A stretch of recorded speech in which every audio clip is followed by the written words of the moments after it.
السلام عليكم. رمضان مبارك سعيد بصحة وسلامة والعافية إن شاء الله وكنتمنى العافية والشفاء لجميع المرضى ومرضى المسلمين. Ce qu'il faut savoir, c'est que le jeûne est une cure. Alors, cure physique, psychique ou spirituelle.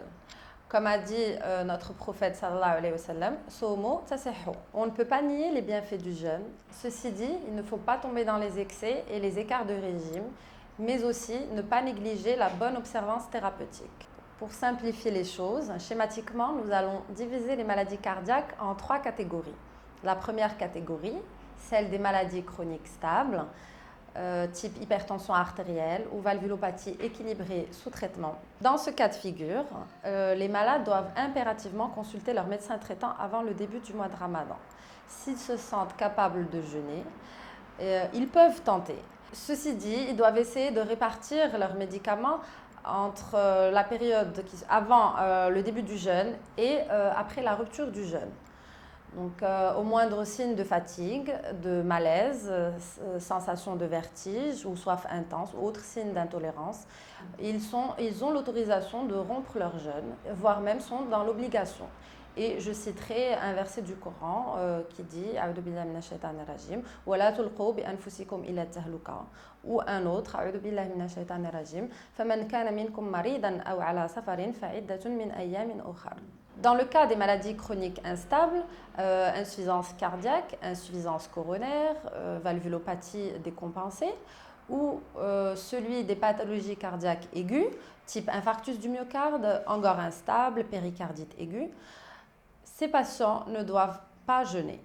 Alors pourquoi ? Parce qu'on est obligé de leur donner un traitement de manière régulière, à intervalles réguliers, toutes les 4 heures, toutes les 6 heures, toutes les 8 heures, voire toutes les 2 heures, afin de pouvoir stabiliser leur situation et leur état de santé. Dans ce cas-là, on doit leur expliquer correctement leur maladie, les sensibiliser à l'importance de l'observance thérapeutique, du régime, du repos et du fait que le jeûne risque d'aggraver leur état de santé. Et à ce moment-là, ils comprendront forcément qu'ils ne doivent pas jeûner. Et tout ça dans le but de leur éviter davantage de complications. Ce que je vous conseille, c'est d'essayer de respecter votre régime et de garder les bonnes habitudes alimentaires et les bonnes règles hygiéno-diététiques, c'est-à-dire ne pas tomber dans les excès des sucreries, du trop gras ou trop salé.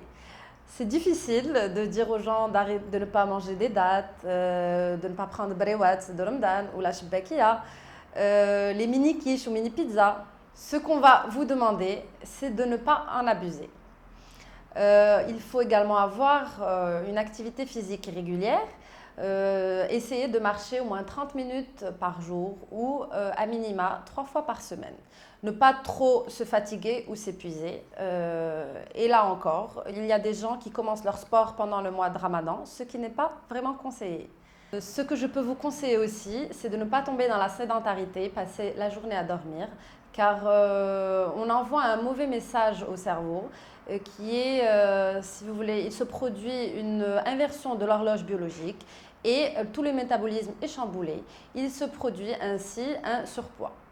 Un dernier message que je souhaiterais passer du fond du cœur.